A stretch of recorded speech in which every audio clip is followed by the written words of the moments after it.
Hundreds of birds are washing ashore along the Oregon and Southwest Washington coast, either dead or dying. We've been hearing about this problem from a lot of you out there. Even our own Matt Safina saw the birds on the coast this weekend. So what is causing this mass die-off? KGW's environmental reporter Keely Chalmers went to the coast to find out. She's live for us in Manzanita. Keely, what's the deal here? Well, Reggie, I tell you, it's not unusual to see small die-offs this time of the year, but to see this many birds, even the experts will say, is unusual. And it's all because they don't have enough food to survive. Along the shoreline in Manzanita, they are hard to miss. Dozens of dead birds, the majority of them common murres. And it's not just here. The birds are washing ashore up and down the Oregon and Southwest Washington coast. The die-off started about 3 weeks ago. Wildlife Center, this is Laurel. Since then, the Wildlife Center of the North Coast, which helps rehabilitate sick or injured seabirds, has been getting calls daily about the problem. We'll take in whatever bird we can and do what we can for them. Right now, they're caring for close to 100 birds. Well, they're totally emaciated. Sometimes there's injuries. With more coming in daily. I think I'm picking up 8 today after we're done here. 6 years that I've been here, and this is the most murres that I've ever seen here.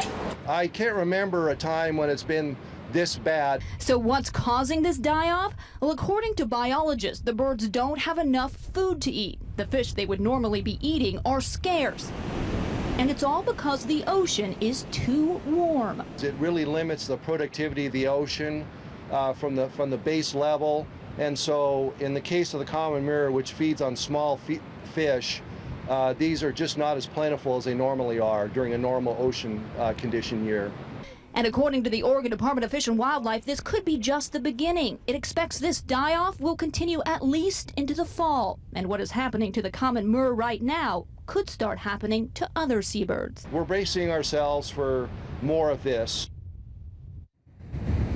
And the experts warn, with so many dead birds along the beaches now, it's important to keep your children and your dogs away from them because some could be diseased.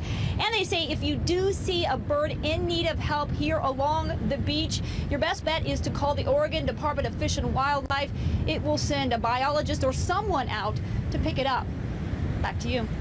Well, it is really troubling. Thank you, Keely. And Matt's here now. Matt, you saw the birds firsthand. I did. Where were you? I was right where Keely is standing, basically, and I texted her a picture this morning because there are so many of them out there, and everybody walking the beach is like, what's up with the dead birds? And so really sad to see. A little bit more information for you on those sea surface conditions that are causing these high mortality rates in the common murres. Here's an image that shows the current sea surface temperatures off of our coast. And I can click on this and show you what the actual temperatures are, and they're running 68, 64 degrees, but I can tell you this is all about 5 to 8 degrees higher than average, and as the biologist just told us, that impacts the fish population that the birds feed on, or in this case, are not feeding on and becoming emaciated by. So again, it's the blob of warm water that's been off our coast for several months now, yet another casualty, unfortunately, of the blob.